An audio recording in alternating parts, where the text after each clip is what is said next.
এই যে 1000-2000 লোক টোকায় নিয়ে আসবো, আমরা বাড়িতে বাড়ি থেকে টোকায় নিয়ে আসবো, মাটির তলে ঢুকলে সেখান থেকে বের করে নিয়ে আসবো।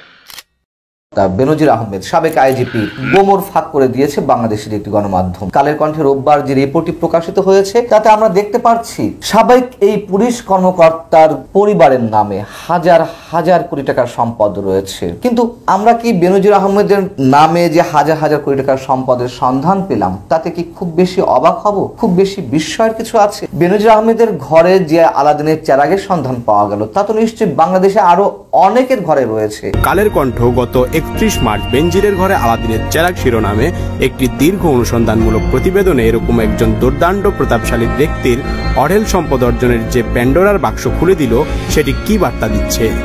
দুটি প্রশ্ন জনমনে ঘুরপাক খাচ্ছে। এক, বাংলাদেশে একটি স্বাধীন দুর্নীতি দমন কমিশন আছে এবং তারা অনেক বড় এবং মাঝারি দুর্নীতিবাজকে আইনের জালে বন্দী করেছে, অনেকের বিরুদ্ধে তদন্ত করছে, অনেকের তদন্ত চলমান। বেনজির আহমেদের মতো একজন প্রভাবশালী ব্যক্তি যিনি অনেক বড় ঘটনার সময় রাষ্ট্রের সবচেয়ে বড় আইন শৃঙ্খলা রক্ষাকারী বাহিনীর প্রধানের দায়িত্ব পালন করেছেন, তার সম্পদের ব্যাপারে দুদক কোনো খোঁজখবরই জানল না। বেনজিরের সম্পদ বিস্ময়কর বিষয় নয়, এই রকম ঘটনা এখন স্বাভাবিক। মানে আমরা তো অনেকেই বিস্মিত হয়েছি যে যখন কি বিবরণীগুলি আমি নিজে পড়ছিলাম, একটা পর্যায়ে আমি হাল ছেড়ে দিয়েছি যে সম্ভব না একটা মানুষ বা একটা পরিবারের এত পরিমাণ সম্পত্তি থাকতে পারে এবং তা ছোটখাটো না, মানে সবই মানে কোটির।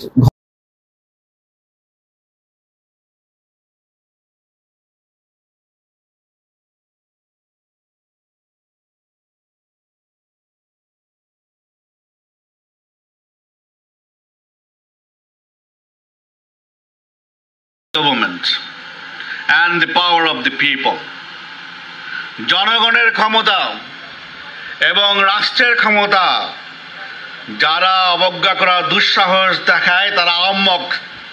এই এলাকায় 3 জেলায় আপনারা 16 লক্ষ লোক বসবাস করেন, আর বাংলাদেশের লোক বসবাস করে হচ্ছে 18 কোটি। এখানে বসবাস করে 1.6 মিলিয়ন, আর বাংলাদেশে বসবাস করে 180 মিলিয়ন। সরকার যদি 180 মিলিয়নের বাইরে এই অঞ্চলে মানুষ নন, অতএব রেস্ট অফ দি কান্ট্রি সেখানে যদি চাঁদাবাজি প্রতিহত করা যায়, সেখানে যদি এই ধরনের সংঘবদ্ধ অপহরণের অপরাধ প্রতিরোধ করা যায়, why not in Chittagong Hill tracts.